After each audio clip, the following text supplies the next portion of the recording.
주일 오전 예배 나오신 여러분 환영하고 축복합니다. 이 시간 우리 아이같이 찬양단과 함께 찬양하며 나아가도록 하겠는데요. 우리 처음 함께할 찬양은 내 갈급함, 함께 가사를 생각하시면서 찬양했으면 좋겠습니다.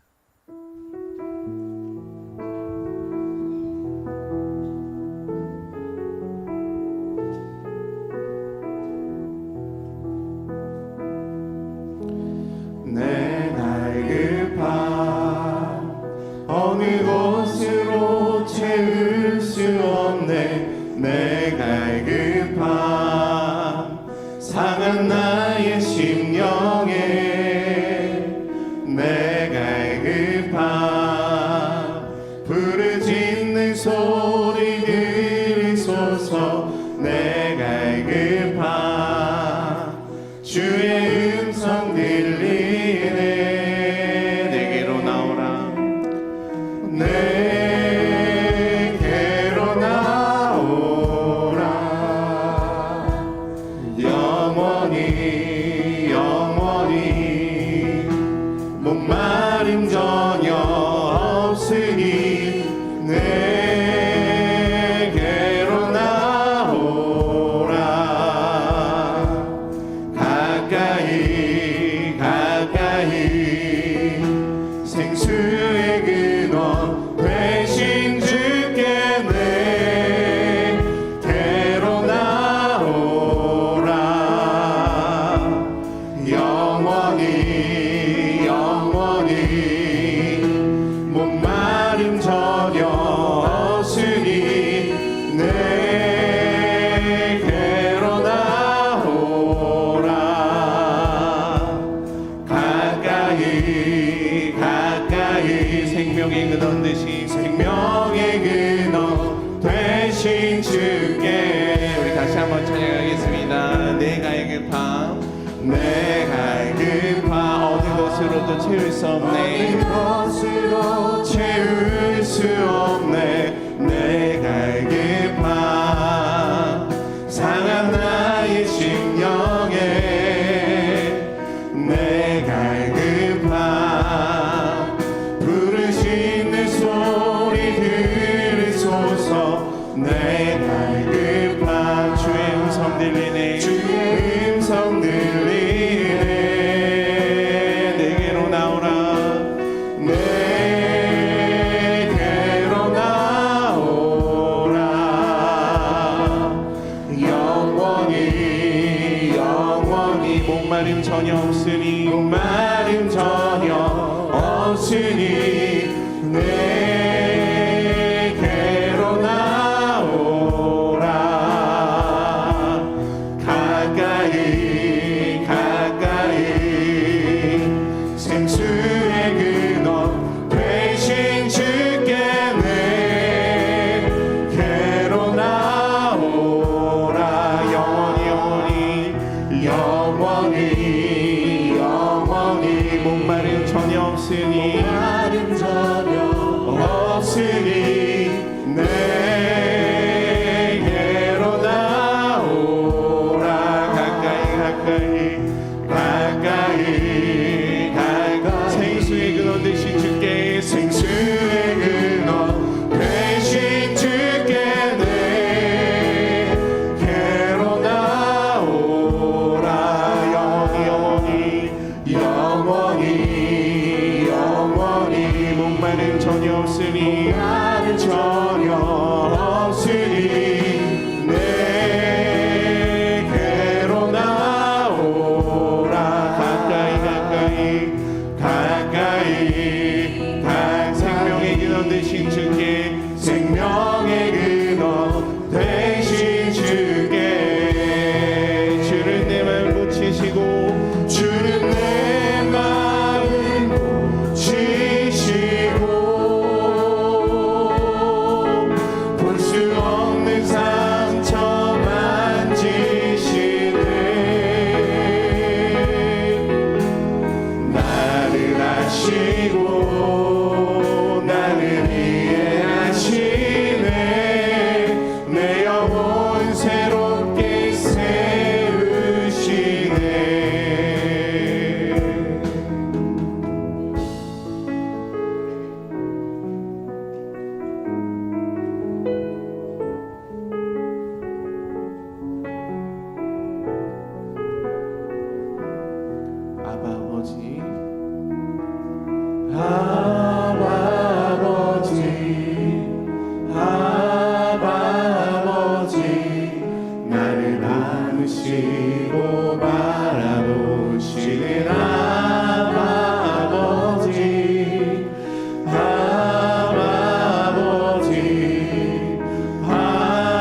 아바 아버지 아바 아버지 아바 아버지 나를 안으시고 바라보시는 아바 아버지 아바 아버지 아바 아버지 나를 도우시고 힘주시는 아버지 주는 내 마음 고치시고 주는 내 마음 고치시고 볼 수 없는 상처 만지시네 볼 수 없는 상처 만지시네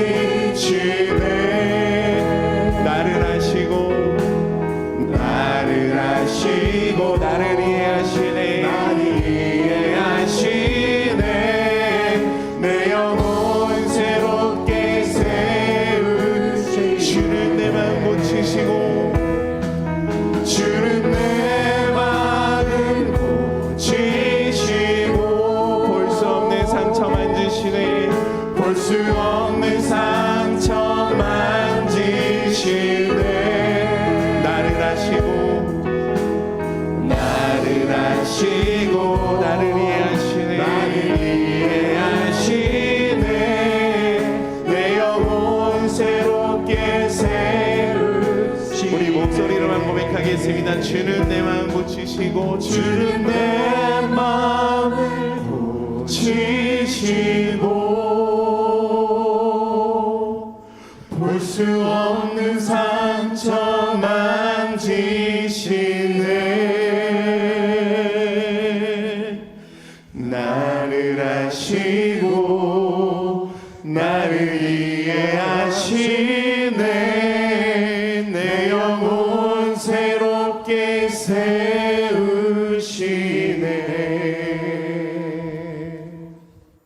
아멘.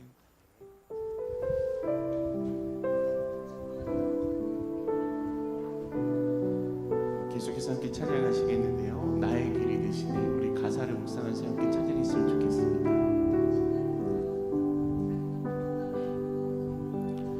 내 눈에 보이지 않는 길을 내가 걸어갈 때에 주님 내게 말씀하셨네 옳은 길이라고 나는 걸어갑니다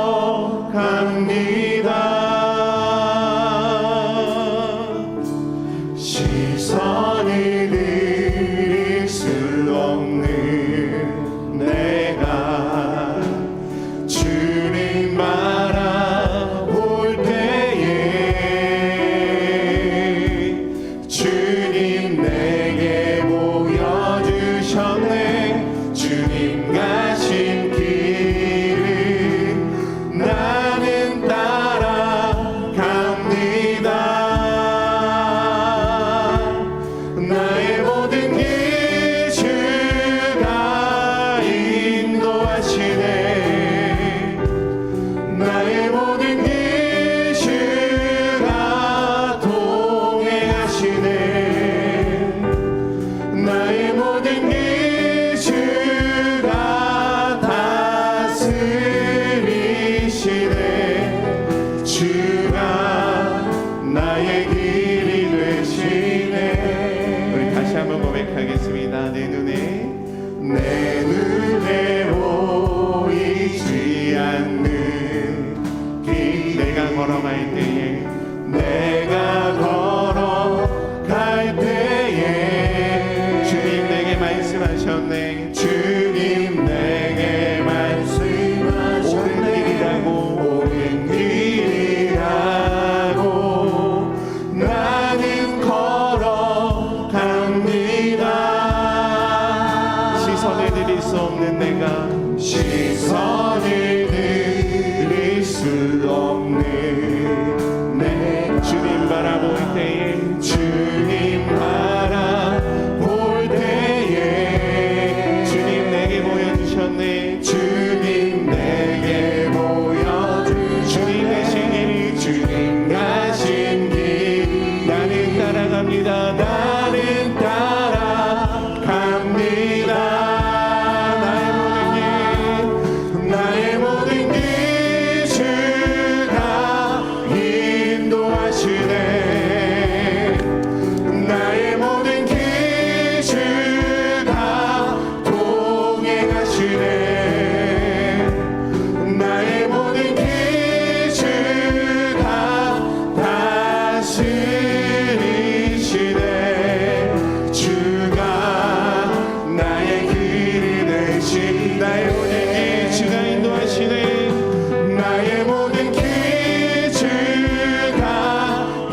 다스리시네 주가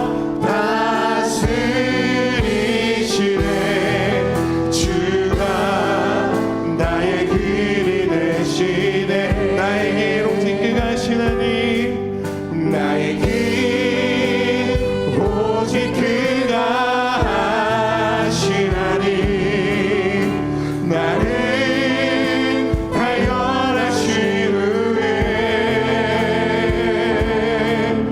내가 정근하지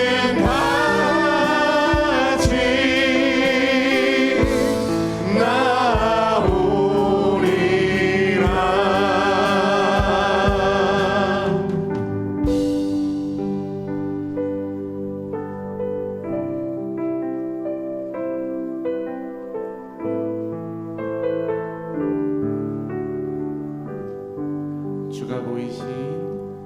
주가 보이신 생명의 길 나 주님과 함께 상한 마음 들이며 주님 앞에 나가리 나의 의로움이 되신 주 그 이름 예수 나의 길이 되신 이름 예수 다시 한번 고백하겠습니다. 주가 보이신 생명의 길 나 주님과 함께 상한 마음 들이며 주님 앞에 나가리 나의 의로움이 되신 주 그 이름 예수 나의 길이 되신 이름 길이 되신 이름 예수 나의 길 오직 그가 하시나니 나를 발견하신 후에 내가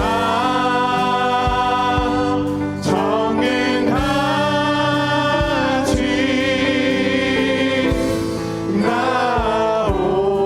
나오리라. 나의 길 오직 그가 하시나니 나의 길 오직 그가 하시나니 나를 발견하신 후에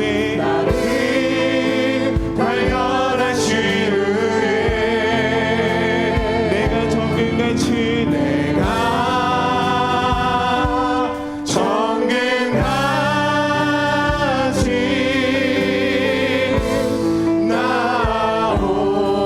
우리 다시 한번 나의 길 오직 그가 하시나니 나의 길 오직 그가 하시나니 나를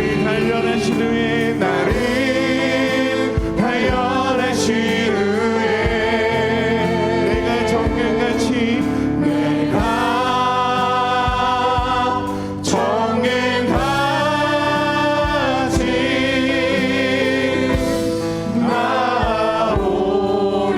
나오리라. 아멘.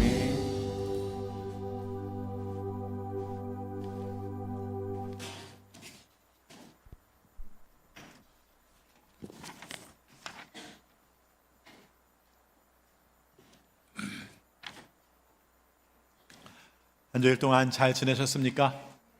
교회 소식 전하겠습니다. 오늘 예배 시간에 성찬식을 거행하도록 합니다.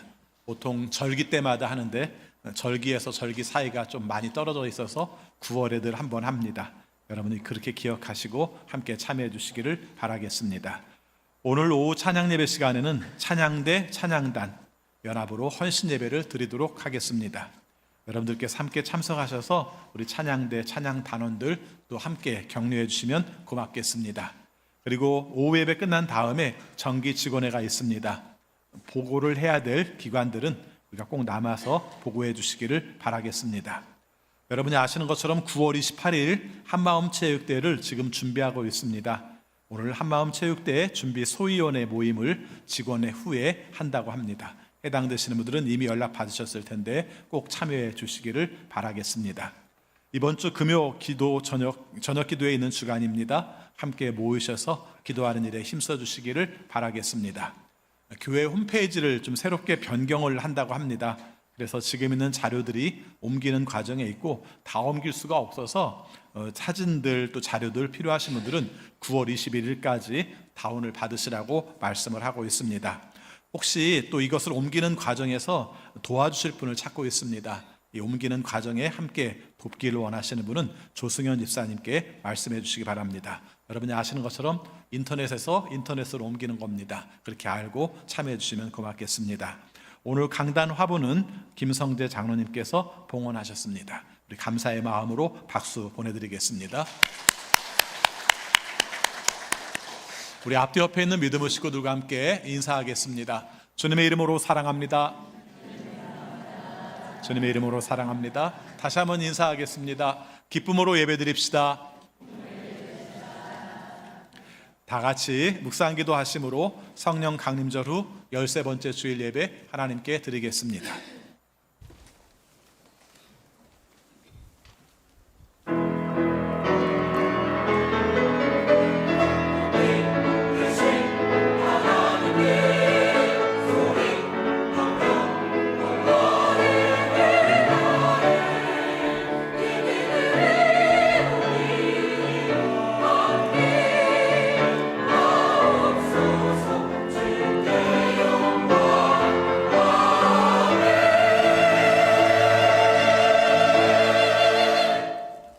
우리의 기도를 들으시는 주님, 육신을 가진 사람이면 누구나 주님께로 나옵니다. 주님께서 택하시고 가까이 오게 하시어 주님의 뜰에 머물게 하신 그 사람은 복이 있는 사람입니다. 그러므로 우리는 주님의 집, 주님의 거룩한 성전에서 온갖 좋은 복으로 만족하렵니다. 아멘. 거룩하신 아버지 하나님, 거룩한 주일을 기억하게 하시고 성전에 나와 예배 드리게 하심을 감사드립니다. 하나님께서 저희의 몸과 마음을 지켜주셨기에 이렇게 예배할 수 있습니다. 성령께서 저희의 마음에 감동을 주시고 성자 예수님을 구주로 믿는 믿음을 주셨기에 이렇게 하나님을 아버지라 부를 수 있습니다. 생명의 주관자 되시는 하나님께서 저희의 코에 호흡을 주셨기에 신령한 찬송을 부를 수 있습니다. 주님께서 베풀어 주신 이 모든 은혜와 사랑으로 예배하오니 받아 주옵소서. 예수 그리스도 이름으로 기원하옵나이다. 아멘. 다 같이 일어나셔서 경배 찬송 32장 하늘의 문을 여서서 이어서 부르시겠습니다.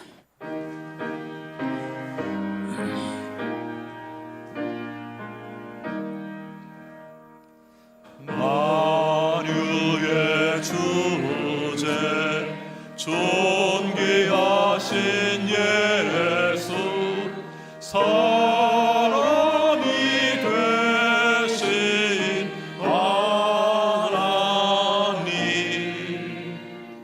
나 사모하여 영원히 섬길 내 영광 되신 주로다.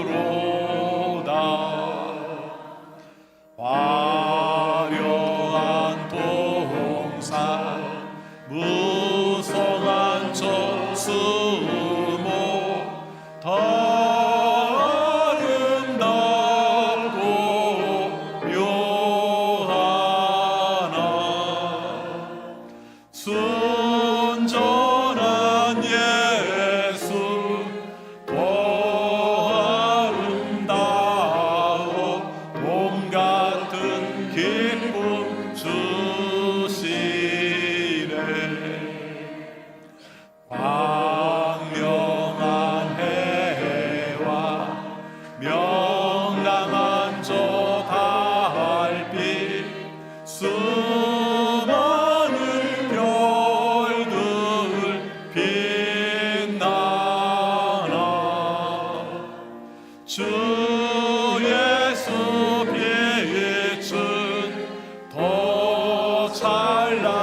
이곳을 주목하소서.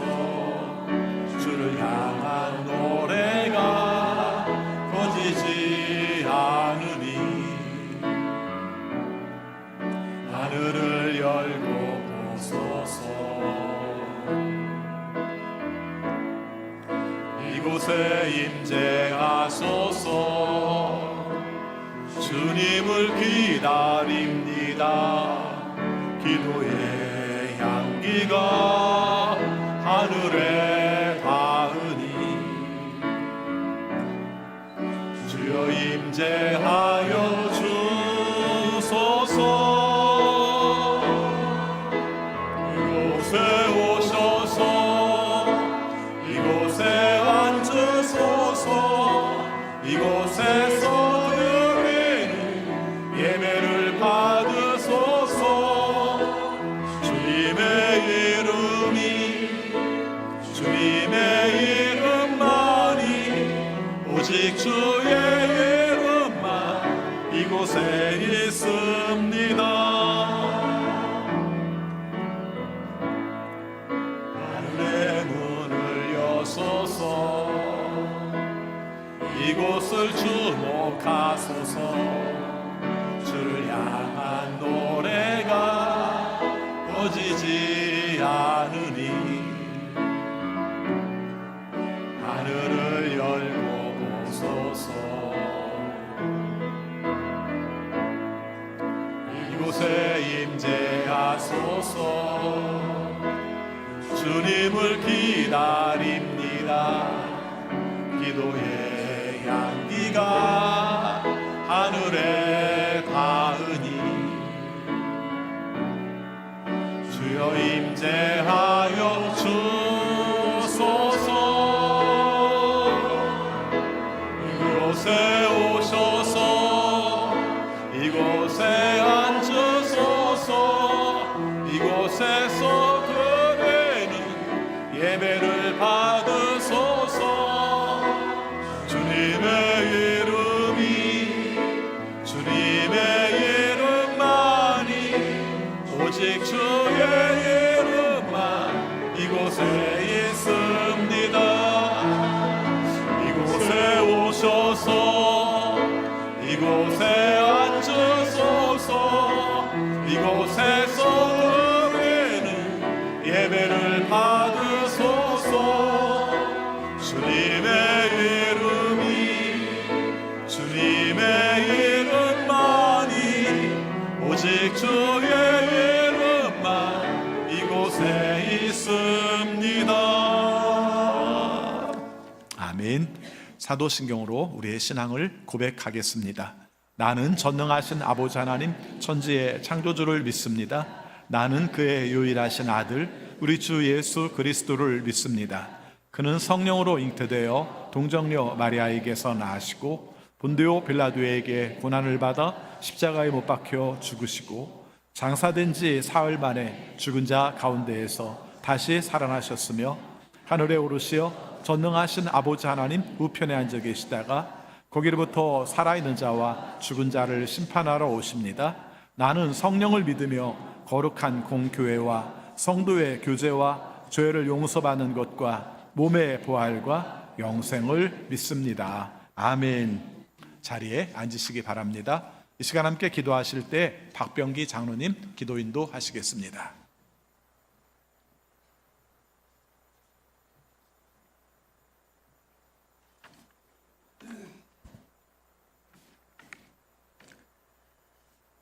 하나님 아버지께 찬양과 감사와 영광을 올려드립니다. 은혜와 사랑이 풍성하신 하나님 아버지, 신선한 바람과 함께 가을을 허락하시고 주님이 전에 나와 예배드리게 하심에 감사를 드립니다. 한 해의 추수를 준비하는 계절처럼 저의 믿음도 말씀 안에서 무르익게 하시고 삶의 자리마다 주님의 열매가 나타나게 하여 주시옵소서. 선교의 사명을 감당하는 주님의 종들을 기억하시고 험지에서 외치는 기도를 응답하시며 승리하게 하여 주시옵소서.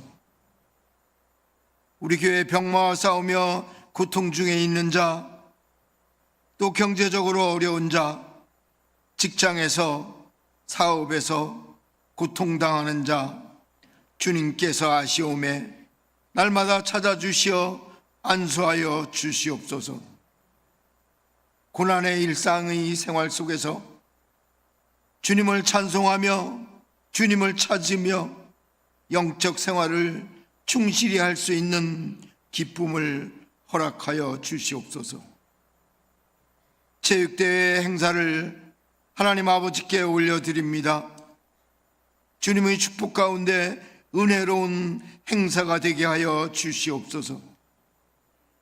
우리나라의 국정을 이끄는 모든 이들이 백성을 위한 생각으로 정치를 하게 하여 주시옵소서. 동해안 지역의 모든 백성이 물 부족 상태에서 벗어날 수 있도록 아버지 하나님께서 그 지역에 비를 내려 주시옵소서. 이 지역의 재앙을 거두어 주시옵소서. 세계 정세가 전쟁과 기후와 재난으로 또한 혼란한 가운데 있습니다. 주님께서 역사하여 주셔서 주님이 주시는 평화와 사랑이 소생하며 우리나라와 세계 도처에서 일어나고 있는 재앙을 아버지 하나님께서 낙원으로 변화시켜 주시옵소서. 하나님 아버지, 김동호 목사님과 조경환 목사님께 함께 하시어서 주님의 말씀을 선포하기에 부족함이 없는 능력을 허락하시옵소서. 말씀으로 저희의 영혼이 새 힘을 얻고 세상에 나가게 하여 주시옵소서. 우리에게 주님의 사랑을 나눌 수 있는 지혜와 힘을 주시옵소서. 찬양단과 찬양대를 비롯하여 봉사의 손길들을 축복하여 주시옵소서. 예배의 모두를 주님께 의지하며 우리를 죄에서 구원하신 예수 그리스도 이름으로 기도합니다. 아멘.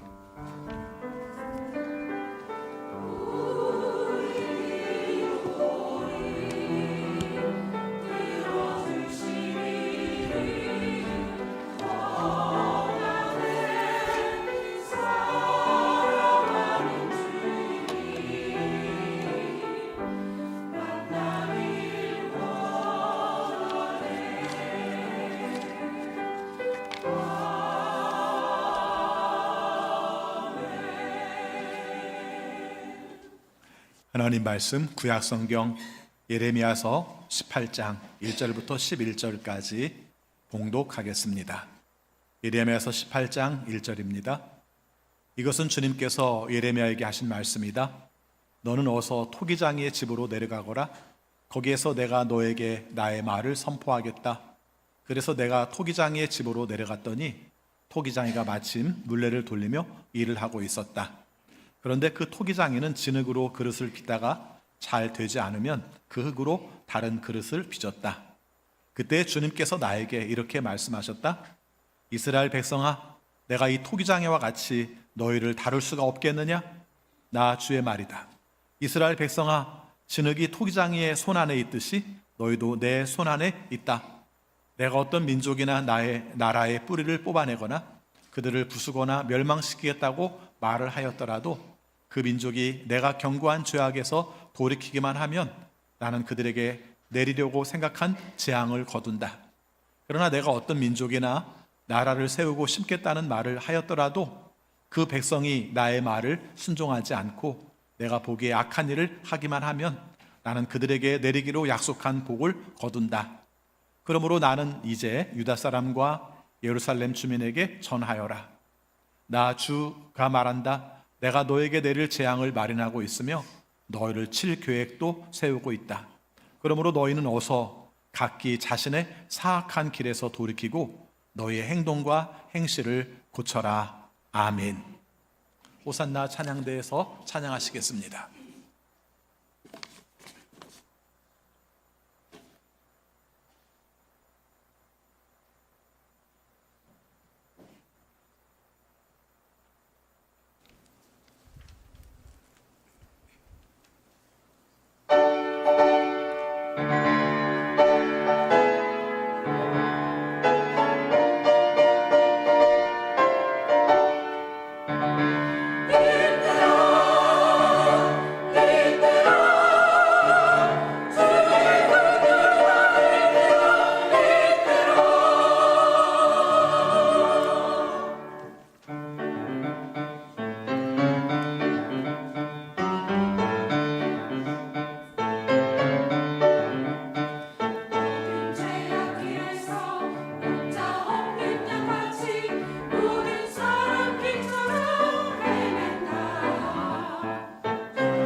아멘.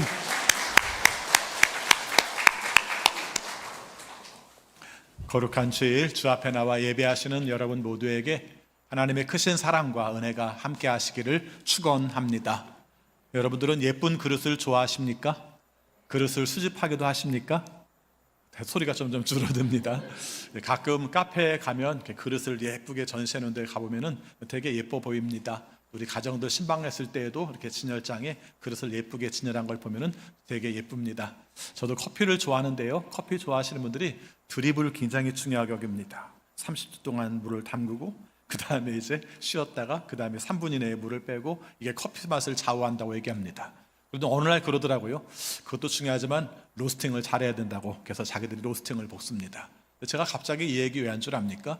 커피를 그렇게 좋아하는 사람들이 맨 마지막에 가서 뭐라고 말한 줄 아세요? 커피의 마지막은 커피 잔이야. 그렇게 얘기를 해요. 이게 되게 재밌는 말이잖아요. 커피 맛이 중요한 것 같은데 마지막 활용 정점은 커피 잔이래요. 그 말이 충분히 이해는 갑니다. 그래도 저는 수집을 하지는 않아요. 그런데 어디 갔다가 예쁜 잔의 대접을 받으면 좋기는 합니다. 제가 오늘 이런 이야기를 한 이유가 뭐냐면 성경에 나오는 말씀이 그릇 만드는 이야기가 나와요. 이 그릇이 역사가 상당히 깊은 것 같아요. 여러분 아시는 것처럼 예레미야서의 시대적 배경은 2600년 전 얘기예요. 그리고 여러분 아시겠지만 2600년 전에 그릇 만드는 이야기, 그것도 지금처럼 물레로 만드는 이야기가 등장을 합니다. 아시는 것처럼 그릇에 관한 역사는 생각보다 굉장히 깊어서 거의 구석기 시대부터도 아마 그릇 비슷한 것들이 나오기 시작하고 신석기 시대 때는 마땅히 진흙으로 만든 토기들이 충분히 많이 나오는 것을 경험하게 됩니다. 오늘 말씀에서 어떤 이야기를 하고 있냐면 하나님께서 예레미야에게 말씀을 하시는 거예요. 보통은 예언자들에게 말씀을 하실 때 주로 말로 예언을 하게 하시거든요. 그래서 말씀 자체 언어를 통해서 예언하게 하시는데 가끔은 하나님께서 사람들이 좀 직설적으로 느낄 수 있도록 바로 느낄 수 있도록 하시는 경우도 많아요. 우리식으로 말하면은 전위예술이나 퍼포먼스처럼 어떤 행동을 하게 하시는 거죠. 예를 들어서 갑자기 삼배 뛰고 두르고 머리에다가 두건 쓰고 그리고서 지팡이 집으면서 애곡을 하고 다니면은 왜 그러세요 목사님? 그렇게 물어볼 거 아닙니까? 그러면 뭐라고 말씀하시냐면은 너네 나라가 지금 이 모양이야. 곧 통곡을 하게 생겼어. 이렇게 하면 모든 말보다 훨씬 더 듣기가 쉽지 않습니까? 그래서 그런 것들을 갖다가 행동 예술, 행위 예언, 행동 예언, 행위 예언 이런 식으로 표현을 하기도 합니다. 오늘은 그 비슷한데 조금 이제 다른 내용을 보여주죠. 우리식으로 말하면은 시청각적인 장면, 어떤 영상처럼 보이는 장면을 직접 보게 하신 겁니다. 그래서 하나님께서 예레미야에게 야, 저기 토기장이 집에 한번 가봐 이렇게 말씀을 하신 거예요. 이렇다 저렇다 말도 없이 토기장이의 집에 딱 갔습니다. 그랬더니 토기장이가 그때도 이제 물레를 돌렸던 것 같은데 물레를 돌리면서 그릇의 모양을 잡고 있었던 거죠. 그래서 그 내용을 보면서 성경에서 이렇게 한 장면 그림으로 표현을 하고 있습니다. 3절 4절 말씀 같이 있습니다. 그래서 내가 토기장이의 집으로 내려갔더니 토기장이가 마침 물레를 돌리며 일을 하고 있었다. 그런데 그 토기장이는 진흙으로 그릇을 빚다가 잘 되지 않으면 그 흙으로 다른 그릇을 빚었다. 굉장히 담담하게 한 장면을 보여주는 거예요. 혹시 물레로 그릇 만드는 것을 본 적이 있으세요? 거의 한두 번 정도는 다 보셨을 겁니다. 이렇게 잘 될 것 같은데 잘 안 되잖아요. 처음에 할 때는 잘 안 됩니다. 저는 늘 그 물레에서 그릇 만드는 장면을 하면은 옛날 영화 중에 고스트, 사람과 영혼이 이렇게 떠올라요. 생각보다 잘 안 돼요. 잘 안 됩니다. 그럼 어떻게 합니까? 또 이겨가지고 그래가지고 치댄 다음에 그 다음에 자기가 만들고 싶은 모양을 만들기도 하는 거죠. 이 이야기를 이렇게 만들면 좋습니다. 이렇게 이야기를 하면 좋습니다. 어떤 사람이 이렇게 함께 물레를 만들다가 사발을 하나 이렇게 만들려고 했어요. 사발이 잘 안 만들어지는 겁니다. 그러니까는 막 치대다가 갑자기 생각한 내용 중에 하나가, 영감이 떠오른 내용 중에 하나가 내가 조선 백자로 요강을 만들어야지. 이렇게 생각할 수도 있다는 거죠. 그러니까 사발을 만들든지 요강을 만들든지 이건 누구 마음이에요? 토기장의 마음이다. 이렇게 말씀한 내용이 오늘 말씀의 핵심입니다. 여러분 이 말씀을 잘 아실 거예요. 근데 이 말씀을 여러분들이 좀 편한 대로 쓸 때가 많고요. 또 오해해서 쓸 때도 있습니다. 오늘 말씀에서 이 내용을 통해서 강조하는 것은 어떤 거냐면은 하나님께서 이스라엘 백성들에게 주신 예언이다. 이렇게 시작을 해야 됩니다. 그럼 이 예언에서 말하고 싶은 내용이 뭐겠는가 이렇게 생각을 해야 되고요. 또 한 가지는 비유로 예언했을 때는 여러 가지 거기다 의미를 붙이면 안 되고요. 그 비유를 통해서 말씀하시고자 하는 내용 핵심만 찾아야 됩니다. 그래서 오늘은 제가 딱 두 가지만 여기서 찾아내려고 합니다. 첫 번째 오늘 내용 속에서 강조하는 게 뭐냐면은 한마디로 말하면 진흙을 갖다가 모양을 만들든지 아니면 그것을 다시 부셔서 치대가지고 다른 모양을 만들든지 누구에게 달려있다고요? 토기장에게 달려있다. 이렇게 말한 겁니다. 토기장에게 달려있다. 이걸 우리식으로 표현하면 이렇게 말합니다. 우리의 운명은, 여기서 말하면 이스라엘의 운명은 누구에게 달려있다고요? 하나님 손에 달려있다. 이렇게 말을 합니다. 여러분, 여러분의 운명이 하나님의 손에 달려있는 것을 믿으십니까? 서운하신 것 같은데, 나는 내 마음대로 살고 싶은데 하나님께 운명이 달려있다고 생각하면 서운하세요? 여러분이 서운하시든 안 서운하시든 우리의 운명이 하나님께 달려있는 것은 맞습니다. 그리고 여기에 있는 사람들도 다 우리의 운명이 하나님께 달려있다는 것을 다 알아요. 압니다. 근데 나중에 볼 것 같으면 왜 이 말씀을 선포했는가? 뻔히 아는 내용을 왜 얘기했겠는가? 아니요, 그대로 살지 못하기 때문에 이런 말을 한 것입니다. 여러분, 역사의 주관자가 하나님이시라는 겁니다. 토기장이가 진흙을 빚을 때 우리가 어떤 모양을 만들든지 다시 부숴서 만들든지 그건 하나님의 뜻에 달려있다, 이 말입니다. 이 말을 역으로 말하면 진흙에게는 어떤 자기 스스로의 의지가 있습니까? 없습니까? 없다는 겁니다. 이게 우리에게는 어떤 때는 좀 걸려요. 그렇죠? 나는 내가 하고 싶은 대로 살고 싶은데, 내 마음대로 살고 싶은데, 때에 따라서는 진흙된 입장 속에서 나는 가능하면 고려청자로 만들어주세요 라고 말하고 싶은데 하나님께서 뭐라고 말씀하세요? 아니, 내가 하고 싶은 대로 할 거야, 이렇게 말씀하시죠. 이 부분이 우리가 불편할 수도 있습니다. 그런데 오늘 말씀은 다른 거 생각하지 마시고요, 어떤 배경 속에서 이 말씀이 나왔는지를 한번 잘 살펴보시기 바랍니다. 조금 전에 제가 여러분들에게 물었습니다. 우리의 운명이 하나님께 달려있다는 것을 믿으세요? 이렇게 물었습니다. 그리고 여러분은 아멘으로 대답을 했습니다. 그런데 살아가는 삶의 정황 속에서 여러 가지 일들이 벌어지기 시작하면은 여러분의 운명이 우리가 하나님께 달려있다고 말고 다른 것들을 경험하게 되죠. 예를 들면 이 시대 속에서는 우리의 상황이 어떤 상황이냐면은 자기들과 함께 살았던 북이스라엘이 아시리아한테 망했습니다. 아시리아는 우리가 생각하는 고대 국가 중에서 맨 처음에 제국입니다. 왜 그런지는 모르겠지만 이집트를 제국이라고 안 하고 아시리아부터 제국이라고 합디다. 근데 그 아시리아에 의해서 북이스라엘이 망했다는 것은 결국 타협을 못했다는 거거든요. 여러분, 우리가 생각할 때 우리는 어떤 나라의 관계 속에서도 5,000년 역사를 이어오고 이렇게 말을 합니다만은 우리가 강대에서 5,000년 역사를 이어온 건 아니잖아요. 사실은 우리가 역사를 잘 이어왔던 나라들의 특징이 있다면, 좀 비참하지만 옆에 있는 나라와 관계 속에서 우리가 스스로 강한 나라를 인정하고 우리가 약한 나라를 인정하고 조공을 바치는 관계로 살 때는 비교적 살아남고요, 우리가 그렇게 못 살겠다고 막 버티고 있었을 때는 되게 망했습니다. 그래서 북이스라엘도 그래서 망한 거고, 남유다는 우리가 아시리아와의 관계 속에서 우리가 조공을 잘 바치는 관계 속에서 살아남았던 것이죠. 어떻든 살아남았습니다. 살아남았는데 어느 순간 지나다 보니까 아시리아 힘들이 점점 약해지고 바빌론의 힘들이 점점 세지고 있는 거죠. 이러는 과정 속에서 이걸 어떻게 할 것인가 생각을 하는 겁니다. 그때 모든 백성들이 마음속에 가지고 있는 생각들은 어떤 생각일까요? 바로 이런 생각입니다. 우리의 운명이 제국에 달려있네. 그렇죠. 우리의 운명이 제국에 달려있네. 아시리아에 따라 우리의 운명이 깨지기도 하고 바빌론에 의해서 우리 운명이 깨지기도 하겠네, 이런 생각을 하고 살겠죠. 여러분, 이런 역사는 이스라엘 역사만 그런 게 아니라 우리의 역사도 지금까지도 마찬가지 아닙니까? 사실 생각해보면 우리가 규모도 커졌고 K-팝으로 말미암아 인지도도 높아졌지만 늘 우리가 좀 불안하잖아요. 중국이라는 큰 나라가 있고 일본이라는 큰 나라가 있고 좀 멀리 떨어져 있지만 미국의 영향을 안 받을 수도 없는 거잖아요. 이런 입장 속에서 우리가 생각할 수 있는 내용이 우리의 운명이 제국에 달려있네, 이렇게 생각할 수가 있다는 거죠.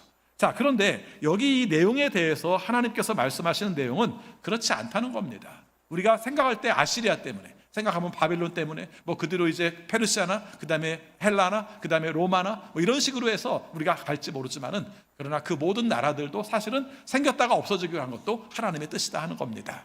물론 이 시대는 아시리아만 약해져 있는 상태고 그것도 완전 박살난 건 아니고 바빌론이 막 커지고 있는 상태라 다른 나라는 안 나오지만 나중에 우리가 보면 다 망하잖아요. 그렇죠? 아시리아도 무너지고 바빌론도 무너지고 그 다음에 페르시아도 무너지고 그 다음에 헬라도 무너지고 로마도 무너지고 나중에 우리가 등장했던 나라들도 결국은 다 무너지고 있는 게 아니겠는가 하는 것입니다. 여러분, 나라를 세우는 건 어려운데 나라가 무너지는 건 쉽더라고요.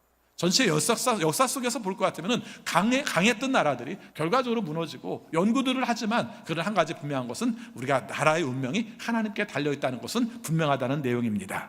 자, 오늘 이 말씀을 우리가 개인적인 삶 가운데서도 생각할 수가 있죠. 여러분, 우리의 삶 속에서 부단히 다 노력을 해야 됩니다. 노력을 안 해도 사는 건 아니에요. 우리의 삶 속에서 우리가 어떻게든지 그냥 사는 거다 이렇게 말하지는 않습니다. 그렇죠? 부단히 살지만, 그러나 그렇다 하더라도 하나님께서 우리를 이끄시는 것은 하나님이시다 하는 말씀을 하고 있습니다. 그래서 우리는 늘 인정을 합니다. 우리의 운명이 하나님께 달려 있습니다. 국가 차원만이 아니라 개인적인 차원도, 교회 공동체의 차원도 하나님께 달려 있습니다. 이런 마음들을 가지고 사는 것은 바람직하다고 생각을 합니다. 실제 이스라엘 사람들한테 하나님께서 하신 말씀 중에 이런 내용이 있습니다. 뭐 제국이 무너지고 안 무너지는 것도 하나님의 뜻이다, 그 얘기만 할지 모르지만, 여러분이 아시는 것처럼 구약시대의 사람들은 제일 중요하게 여겼던 말씀이 뭐냐면 출애굽 말씀이에요. 출애굽 사건을 제일 중요하게 여겼습니다. 다른 게 필요 없다는 게 아니라, 출애굽 사건은 여러분이 아시는 것처럼 민족 단위로 하나님께서 해방시킨 사건이에요. 그래서 이스라엘이 우리가 하나의 국가로서 형성되기 시작한 것은 우리가 출애굽한 이후부터 가능했던 거예요. 그래서 그 사람들에게는 굉장히 구원의 중요한 동기로서 말씀하고 있는 내용이 바로 출애굽 사건이에요. 출애굽 사건이 뭡니까? 한마디로 말하면 이집트에 노예되었을 때 하나님께서 그들을 해방시켰다 하는 말입니다. 여러분, 노예는 진짜 운명론적이잖아요. 여러분, 출애굽 사건은 로마 시대에 따져서도, 여러분이 아시는 것처럼 예수님 시대에 따져서도 1500년 전 얘기인데, 예수님 시대 속에서 사람들이 생각할 때를 표현할 때 이렇게 말을 해요. 그 당시에 로마는 우리식으로 말하면은 세탁기 없으면 못 살고 청소기 없으면 못 살고, 그런 것처럼 노예 없으면 못 사는 시대였다, 이렇게 말을 합니다. 그게 무슨 얘기입니까? 지금 인권적인 차원에서는 말도 안 되는 얘기지만, 그 당시에는 필수 불가결의 조건이었고 우리의 삶을 움직이는 내용 중에 너무 중요한 조건이었는데, 이집트 사람들이 바라볼 때 히브리 사람들도 그랬단 말이죠. 근데 어떻게 돼요? 이 사람들이 나가는 겁니다. 순수하게 이렇게 내보냈겠습니까? 내보낼 리가 없죠. 우리가 출애굽기에 나오는 것처럼 10가지 재앙을 통해서 그들을 항복하게 만들고 하나님께서 옮기시는 과정들을 말씀해주고 있죠. 그걸 뭘 말하는 줄 압니까? 한마디로 말하면, 그거 봐라, 이집트가 자기들 마음대로 안 되지 않느냐, 너희들도 노예의 운명이라고 생각했을지 모르지만 하나님께서 해방시키니까 자유자의 운명이 되지 않았느냐. 여기서 우리가 신앙이 시작됐던 거죠. 구약 성경의 신앙이 그렇게 시작되는데, 이 내용에서 오늘 말씀에서는 뭐라고 말합니까? 너희들이 그러기 때문에 지금 상태에서 하나님께 우리의 운명이 달려있다는 것을 믿도록 하라. 제국에게 우리의 운명이 달려있다고 믿지 말고 하나님께 우리의 운명이 달려있다고 믿도록 하라 하는 말씀이 오늘 말씀 속의 핵심적인 말씀입니다. 그런데 늘 우리가 하는 말 있잖아요. 뭐라고요? 현실은 녹록지 않아요. 현실은 녹록지 않죠. 그렇지 않습니까? 우리가 생각해도 마찬가지 아닐까요? 우리가 북한도 무섭고, 그 다음에 일본도 무섭고, 중국도 무섭지만 내가 볼 때는 제일 무서운 게 미국 같아. 그렇지 않아요? 지난주에 있던 사건들, 300명이 갑자기 구금되어 있는 사건들도 우리가 생각할 때 참 이해하기 어렵고, 우리가 자꾸 혈맹이라는 말들을 강조할수록 그때마다 느끼는 것이 참 이해가 잘 안 간다, 이런 생각들을 많이 하게 됩니다. 제가 긴 말은 하지 않겠고요. 한 가지 분명한 것은, 하나님께서 우리가 이런 상황에 있을 때 할지라도 미국을 무서워할 게 아니라, 중국을 무서워할 게 아니라, 일본을 무서워할 게 아니라, 북한이나 러시아를 무서워할 게 아니라 하나님을 두려워하고 하나님이 원하시는 뜻대로 살도록 하라 하는 말씀입니다. 세상 사람들은 별로 이 말들을 신경 안 쓰죠. 그래도 최소한 우리는 이 말을 신경 써야 되지 않습니까? 우리의 삶 가운데서 어떤 일들을 결정할 때마다 제국을 두려워하는 것 자체가 불안해하거든요. 불안하니까. 그래서 결국은 잘 보이려고 하든지 아니면 대응하려고 하든지, 이게 다 불안함 가운데서 나오는 것인데, 그럴 때일수록 우리가 불안할수록 하나님께 우리의 운명이 달려있다는 것을 믿고 하나님과의 관계에서 살도록 하라는 말씀입니다. 두 번째입니다. 오늘 말씀에서 강조하는 내용이 이런 내용입니다. 우리가 보니까 어떻게 해요? 진흙을 빚다가 다른 그릇도 만들었다 하는 내용이에요. 그릇을 빚는 분이 토기장이다 라는 말을 했다면, 두 번째 이야기는 그릇을 만들다가 다른 그릇을 만들 수도 있다, 이렇게 말씀을 하고 있는 겁니다. 이게 되게 복잡한 얘기입니다. 무슨 말입니까? 하나님이 생각을 바꾸실 수도 있다는 얘기입니다. 여러분, 아까 제가 여러분의 운명이 하나님께 달려있음을 믿으십니까? 라고 말했을 때 여러분이 쉽게 아멘을 했어요. 근데 두 번째 이 내용에 있어서 하나님이 처음에 생각을 바꾸실 수 있다는 것도 여러분 믿으십니까? 사실은 믿어야 되죠. 그렇죠? 믿어야 되는 거죠. 이게 그릇을 바꿀 수 있다. 내가 이 지능을 가지고 사발도 만들 수 있고 유광도 만들 수 있고, 그건 하나님 마음이다, 이렇게 말씀하세요. 우리가 생각할 때는 하나님 마음이네, 그러니까 우리는 뭐야, 꿈쩍도 할 수 없네, 우리 역사 하나님께서 바꾸는 대로 살 수밖에 없는 거 아니야, 이렇게 역사적 비관적으로 말하는 건 아니고요. 여기서는 기준이 하나 있어요. 그 기준이 뭐냐면, 하나님이 원하시는 뜻대로 사는가, 하나님이 원하시는 뜻대로 살지 않는가 하는 내용입니다. 오늘 성경 본문에서 7절부터 10절까지 해서 두 가지 예를 들어서 말씀을 하십니다. 먼저 7절, 8절을 같이 읽겠습니다. 내가 어떤 민족이나 나라의 뿌리를 뽑아내거나 그들을 부수거나 멸망시키겠다고 말을 하였더라도 그 민족이 내가 경고한 죄악에서 돌이키기만 하면 나는 그들에게 내리려고 생각한 재앙을 거둔다. 여기서 오늘 말씀하신 내용은 정말 나라가 못됐어요. 그래서 정말 하나님께서 보시기에 합당치 않아요. 그래서 이 나라를 박살하려고 생각을 했어요. 오늘 보니까 이 사람들이 돌아오네. 하나님이 원하시는 방향으로 돌아서네. 그럼 뭘 거둬요? 재앙을 거둔다고 말합니다. 성경을 읽을 때 그럼 재밌게 읽는 방법 중에 하나가 그런 단어들을 좀 비교해 보세요. 지금 7절, 8절 말씀에서 뭘 거뒀어요? 재앙을 거둔다. 원래는 재앙을 내리려고 했는데 재앙을 거두어 드린다는 단어를 썼거든요. 근데 9절부터 10절까지 보면 상황이 반대로 되어 있습니다. 이건 하나님께서 원래 잘해 주시기로 약속한 나라예요. 9절 10절 같이 읽습니다. 그러나 내가 어떤 민족이나 나라를 세우고 심겠다고 말을 하였더라도 그 백성이 나의 말을 순종하지 않고 내가 보기에 악한 일을 하기만 하면 나는 그들에게 내리기로 약속한 복을 거둔다. 이렇게 말합니다. 원래는 복 주기로 했었는데 하나님 말씀에 순종하지 않으면 어떻게 한다고요? 복을 거둔다. 앞에서는 재앙을 거둔다, 뒤에서는 복을 거둔다. 이렇게 말하죠. 이게 바꾼다는 것을 말하고 있는 거예요. 원래 줬다고 해서 우리가 영원히 주는 거라고 생각하지 마라. 우리의 삶 속에서 하나님이 원하시는 뜻대로 안 되면 우리가 줄 수도 있다, 우리가 거둘 수도 있다, 이렇게 표현을 하고 있는 것입니다. 자, 이 말을 우리가 이렇게 생각해 봅시다. 좀 거창하게 역사에 대한 시각을 두 가지로 보는 겁니다. 하나는 아예 닫혀있는 역사로 보는 거죠. 모든 건 하나님의 운명이기 때문에 하나님께서 정하신 대로 다 데리고 만다. 그래서 어떤 경우라 할지라도 하나님께서 원하시는 뜻대로 그대로 이어져 갈 뿐이다. 이렇게 말하죠. 그래서 이런 걸 갖다가 역사 결정론이라고 표현합니다. 그래서 역사는 이미 정해져 있어. 그래서 하나님께서 그 정한 역사대로 우리는 살 수밖에 없는 거지. 어떤 그 쳇바퀴가 있다면 그 안에서 우리가 계속 도는 거야. 이런 마음들을 갖는 겁니다. 그에 비해서 오늘 말씀은 좀 다르게 한 겁니다. 역사는 열려 있다. 우리가 이렇게 될 수도 있지만 또 저렇게 될 수도 있다. 그래서 우리가 역사에 대한 개방성으로 표현을 하기도 합니다. 크리스찬들은 어디에 더 마음을 많이 두고 있는가? 어디에 마음을 더 많이 둘까요? 앞에 더 많이 두고 있습니다. 역사는 하나님에 의해서 결정되고 하나님의 뜻을 따라 산다. 아까 말한 것처럼 역사의 운명은 하나님께 달려있다는 말씀을 한다면 그런 시각 속에서 볼 수 있을 겁니다. 왜 우리가 기독교인들이 이런 말들을 우리가 더 많이 생각하고 있는가 하는 것인데, 예정론이 그렇잖아요. 예정론, 우리는 하나님의 복받을 사람들이 정해져 있고 하나님께서 선택한 사람들이 정해져 있다, 이런 말들을 해요. 그래서 이 내용들에 대해서 우리가 조금 오해하고 있는 내용 중에 하나가, 그렇게 말하면 실제적으로 구원받을 사람도 정해져 있고 천국 갈 사람도 정해져 있고 전도는 왜 해요? 그렇죠? 전도는 왜 해요? 그게 아니란 말이죠. 엄격히 말하면 정해져 있다는 게 잘못되어 있는 게 아니라 하나님의 섭리가 얼마나 오묘하신지 알고 보면은 하나님의 섭리 속에서 여러분을 구원하셨고 여러분을 선택하셔서 여러분이 하나님의 자녀로 살게 하셨습니다. 하나님께서 이런 계획을 가지고 계셨습니다. 이런 차원에서의 예정이죠. 그래서 예정론이 나쁘다는 게 아니라 예정론이 이런 예정론이다. 그래서 사실은 예정론 안에는 굉장히 신비함이 담겨 있는 거예요. 어떻게 우리를 알고 우리를 선택하셨지? 그러니까 가끔 느끼는 것 중에 하나가, 저는 이제 목사잖아요. 그래서 가끔 이제 교인 한 집이 어떻게 신앙생활을 시작해서 지금까지 오게 되었는가를 제가 연대기적으로 표현을 하지 않지만 볼 때가 있어요. 그러면 진짜 한 사람의 움직임이 얼마나 큰가를 알 수 있어요.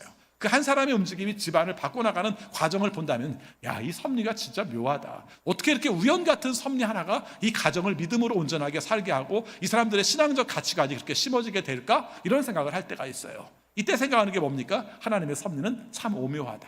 하나님의 계획과 섭리 속에서 이루어진다. 이런 내용들을 보게 되는 것이죠. 근데 제가 지금 말씀드린 내용은 바뀔 수 있다는 겁니다. 기계론적으로 이렇게 딱 이 사람은 선택된 사람, 이 사람은 버릴 사람, 이 사람은 천국 갈 사람, 이 사람은 구원 못 받을 사람, 이렇게 되는 게 아니라 하나님께서 원하시는 뜻을 따라서 하나님의 계획이 바뀔 수 있다, 이렇게 말씀을 하시는 거예요. 우리 크리스찬들도 착각하는 내용 중 하나가 예수를 믿기만 하면 구원을 받는다. 맞는 말이거든요. 근데 우리가 이 말씀 속에 잘못 오해하는 내용이 있어요. 그게 뭐냐면 예수를 믿기만 하면 구원을 받는다는 것이, 내가 주님의 이름으로 영접을 했고 구원을 받았으니까 나는 어떤 개판의 삶을 산다 할지라도 나는 천국 가라고 말하는 것은 이 말씀에서 보면 틀린 말씀이에요. 틀린 말씀입니다. 하나님께서 우리가 이렇게 모든 사람이 구원을 받았다는 말씀은 무슨 말씀을 했냐면, 지금까지는 악하게 살 수 있는 가능성이 많은 존재였는데 예수 그리스도를 믿음으로 말미암아 그 안에 예수 그리스도가 사시게 되고 하나님의 자녀로 살게 되어서 하나님이 원하시는 삶으로 살아갈 수 있는 가능성이 많은 존재로 만들어졌어. 이렇게 이해하시는 게 좋습니다. 그렇죠? 그러니까 오늘 이 말씀을 적용시키면 그래요. 구원받았다고 말을 하지만, 밖에 나가서는 크리스찬이라고 말을 하지만 하나님이 원하시는 삶과 동떨어지게 살아간다면 어떻게 해요? 그럼 박살내버리겠다. 이게 바로 하나님께서 말씀하시는 우리의 운명에 대한 이야기로 표현할 수가 있는 것입니다. 자, 그러면은 여기서 우리가 중요한 게 그겁니다. 왜 이런 문제가 벌어졌는가를 11절에서 말씀하세요. 하나님께서 이스라엘 남유다입니다. 엄격히 말하면 남유다가 순종하지 않으면 박살낸다라고 말씀하셨는데 11절에서 그 내용이 등장합니다. 11절 같이 읽습니다. 그러므로 너는 이제 유다 사람과 예루살렘 주민에게 전하여라. 나 주가 말한다.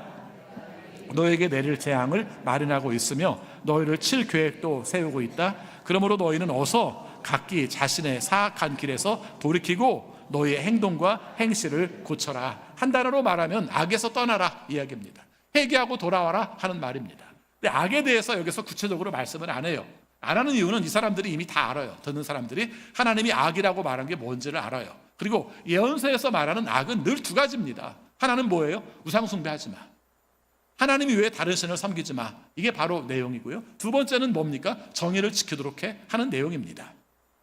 여러분, 우상 숭배를 왜 섬깁니까?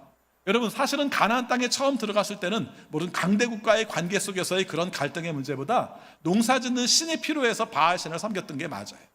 그런데 지금처럼 이렇게 제국이 들어올 때마다 이스라엘 사람들이 고민하는 문제가 있죠. 무슨 고민이에요? 우리는 여호와 하나님을 믿는데 왜 우리가 아시리아한테 박살났지? 아시리아의 신이 더 센 거 아니야? 이 생각을 하게 되는 거죠.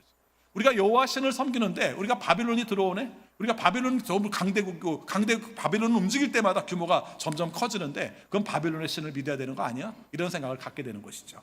이게 바로 우리가 우상 숭배하는 원인이라고 말씀을 합니다. 왜 제가 이렇게 말씀하는지 아시겠죠? 우리들의 삶도 마찬가지예요. 어느 날 하나님이 크게 보이다가 어떤 순간 속에 여러분의 삶 가운데 어떤 사안이 복잡하게 우리의 눈앞에 다가오면 그게 우리에게 크게 보이는 거죠. 크게 보이는 게 우상입니다. 그렇죠? 원래 크지 않은데 눈앞에 가까이 와가지고 그게 크게 보이면 그게 우상이에요. 내 삶 속에 그것이 아니면 나는 못 살 것 같고 그것이 내 인생을 지배할 것 같고 그것만이 나의 삶 가운데 최종적인 목적이라고 생각하면 그게 다 우상입니다. 그게 우리의 삶 속에서 그 문제에서 떠나라고 말씀을 하십니다. 자, 오늘 우리가 이런 문제들은 별로 없을 거라고 생각할지 모르지만 아니요. 내가 현실적이라고 생각하는, 가장 힘들다고 생각하는, 우리의 삶 속에 가장 고통스럽게 생각하는 것들이 사실은 우상이라고 표현하고 있습니다. 아까 제가 말한 것처럼 우리가 어느 나라가 우리의 우상이 안 됐으면 좋겠어요. 우리가 늘 이 문제를 가지고 기도했으면 좋겠어요. 최소한 크리스찬들은 그렇게 기도할 수 있어야 됩니다. 하나님, 미국이 우리의 신이 되지 않게 하여 주시고 중국이 우리의 신이 되지 않게 하여 주시고 우리가 어떤 상황 속에 있다 할지라도 하나님만을 의지하며 살아갈 수 있도록 인도하여 주옵소서. 우리가 그렇게 기도해야 됩니다. 두 번째 문제입니다. 이 정의의 문제라고 말을 했을 때 정의는 성경에서 나타나는 정의는 아주 간단합니다. 뭐냐면 억울한 사람이 없게 하라는 겁니다. 아주 간단해요. 억울한 사람이 없게 하라. 그래서 이 억울한 사람이 없게 하는 내용 중에서 몇 가지 중에 등장하는 게 있는데 하나는 재판을 좀 똑바로 해라. 뇌물 받고 재판하지 말고. 이런 얘기죠. 옛날에도 그런 문제가 있었고 지금도 그런 문제가 있잖아요. 그렇죠? 사람들이 공정한 사회를 말하고 있지만 2005년도 한 대한민국 현실 속에서는 아주 비참함을 느끼고 살고 있잖아요. 그렇죠? 뭐가 나타납니까? 금거북이 주고 뭐 하나 다 받고 그림 하나 주고 뭐 하나 받고 2024년까지 있었던 내용들이 금년에 다 까발려서 나오고 있는데 저도 어떤 때는 뉴스에 안 나왔으면 좋겠다 싶을 때도 있어요. 지금이 어느 시대인데 이런 일들이 성립될 수 있겠는가 싶은데 이런 일이 나온 거죠. 성경에서 말하고 있는 정의에 다 어긋나는 일입니다. 그 다음에 또 한 가지 정의에 어긋나는 일이 바로 재판의 문제, 그 다음에 국민들을 착취하는 문제, 그리고 나서 성경은 굉장히 재밌게도 가난한 사람들을 불편하게 하는 문제들을 우리가 안 좋게 말을 합니다. 그래서 과부, 고아, 그 다음에 나그네 이런 사람들, 우리식으로 말하면은 지금 우리가 삶 속에서 억울함을 대신해 줄 수 있는 사람이 없는 사람들, 이런 사람들을 우리가 억울하지 않게 만들어라. 이게 바로 하나님께서 말씀하시는 정의라는 겁니다. 우리 이 말씀을 들을 때마다 우리는 생각합니다. 전 너무 억울하게 한 적 없어요. 이렇게 말하겠죠. 예, 그렇게 하시기 바랍니다. 끝까지 여러분 다른 사람 억울하게 하지 마시기 바랍니다. 특별히 우리의 삶 가운데서 돈 버는 방법 중에서 부동산을 통해서 돈 버는 방법은 늘 한 번씩 깊이 생각을 해보세요. 그렇죠? 갭 투자가 우리에게 가장 돈 버는 방법이야. 그리고 그것은 막바로 전세 사기와 연결이 됐던 거죠. 예, 이런 문제를 여러분 잘 생각하세요. 오늘 우리의 삶 가운데서 그런 기회를 누가 준다 할지라도 그런 문제를 한번 잘 살펴보세요. 내가 능력이 안 되는 가운데서 갭 투자로 집을 샀는데 전세를 주게 됐는데 갚을 능력이 없다? 그게 전세 사기예요. 그 전세 사기는 굉장히 큰 죄입니다. 왜 큰 죄예요? 억울한 사람이 있게 한 거니까. 여러분 이런 식으로 우리가 이 문제를 살펴보시기 바랍니다. 개인적인 차원에서는 어느 정도 우리가 정리가 될 수 있어요. 또 한 가지는 아까 말씀드린 것처럼 억울한 사람이 없게 하는 것들이 우리가 해야 될 일 중에 하나입니다. 진흙 같은 존재지만 하나님 마음에 들 수 있는 방법 중에 하나가 억울한 사람이 없도록 하는 게 하는 거죠.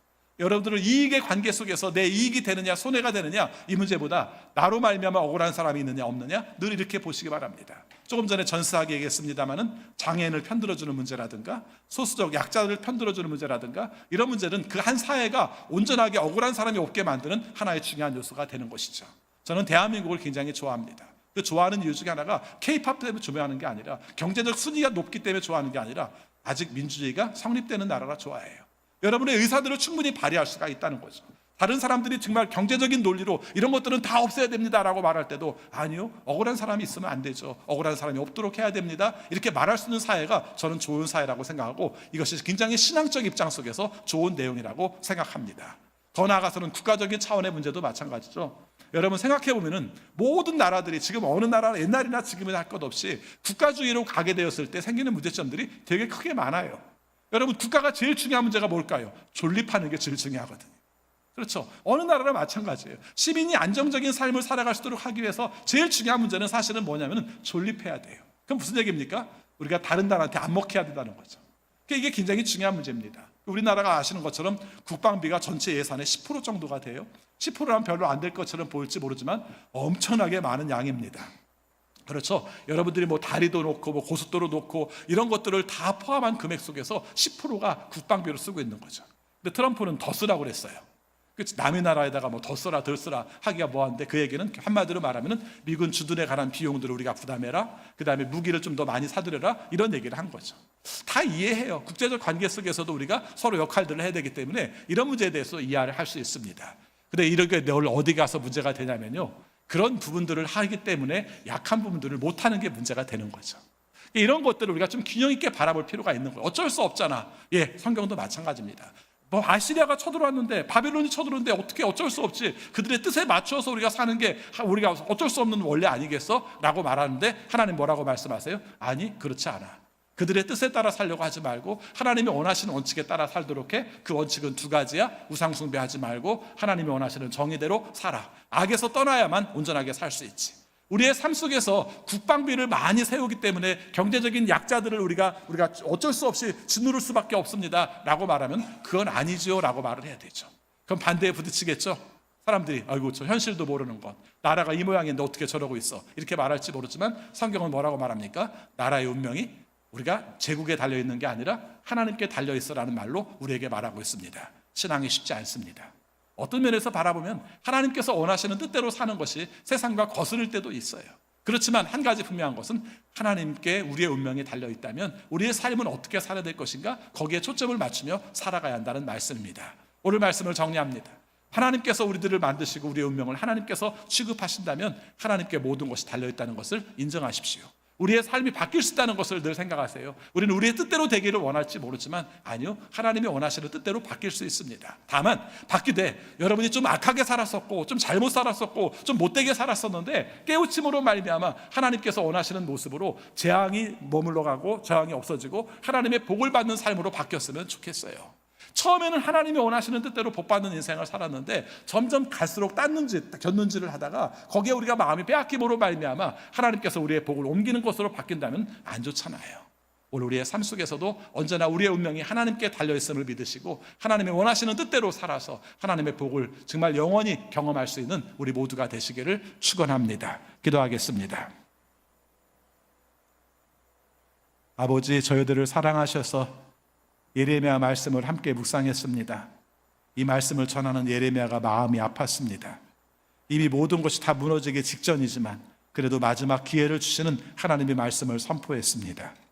우리가 사는 세상도 예레미야 시절과 크게 다르지 않음을 주 앞에 고백합니다. 우리의 눈앞에 크게 다가와 있는 우상들이 너무 많습니다. 이것을 우리가 무너뜨릴 수 있게 하시고 하나님께서 원하시는 것을 볼 수 있게 하셔서 어떤 상황 가운데서도 하나님이 원하시는 것만 선택하여 살아갈 수 있도록 인도하여 주옵소서. 예수 그리스도 이름으로 기도하옵나이다. 아멘. 찬송가 516장 부르시면서 봉헌하시겠습니다.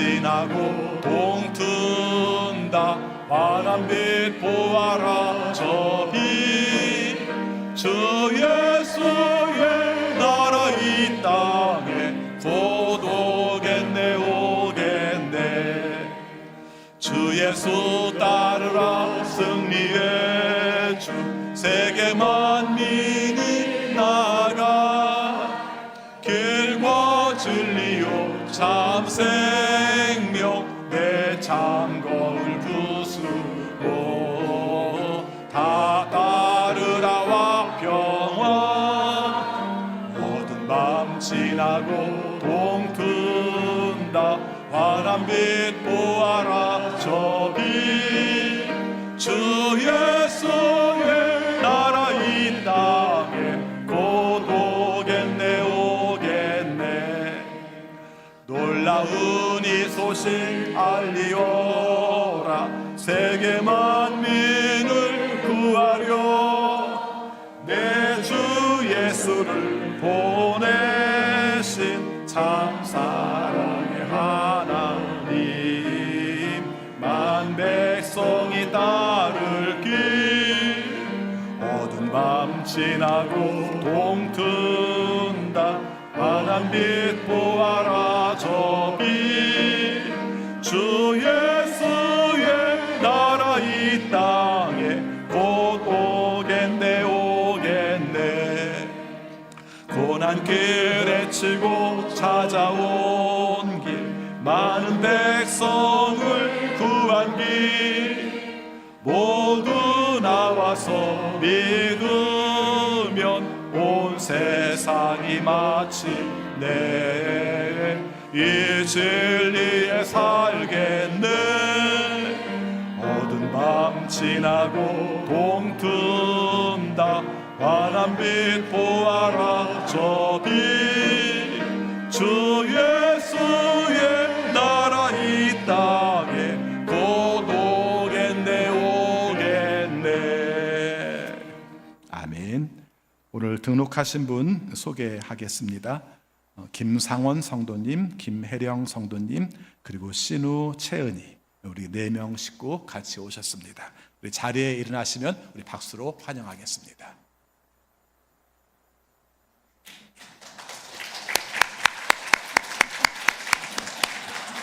모자실에 계십니다. 자리에 앉으시기 바랍니다. 강릉에서 이사 오셨고요. 강릉 선교교회 다니시다가 우리 교회 등록하셨습니다. 기도하겠습니다. 아버지, 오늘 우리에게 말씀 주셔서 감사합니다. 일용할 양식 건강 주셔서 감사합니다. 가족과 이웃을 허락해 주셔서 외롭지 않게 해주셔서 감사합니다. 일을 주셔서 소득과 보람을 경험하며 살게 하심을 감사합니다. 이 마음 모아 주 앞에 감사의 힘을 드리오니 받아 주옵소서. 우리의 삶에 복 내려주시되 일용할 양식의 복 그리고 주님이 주신 것으로 만족하는 복으로 살게 하여 주옵소서. 하나님의 말씀을 선포하기 위해 선교지의 사명을 감당하는 선교사님들에게 성령의 충만함과 능력으로 담대히 말씀을 선포하게 하여 주옵소서.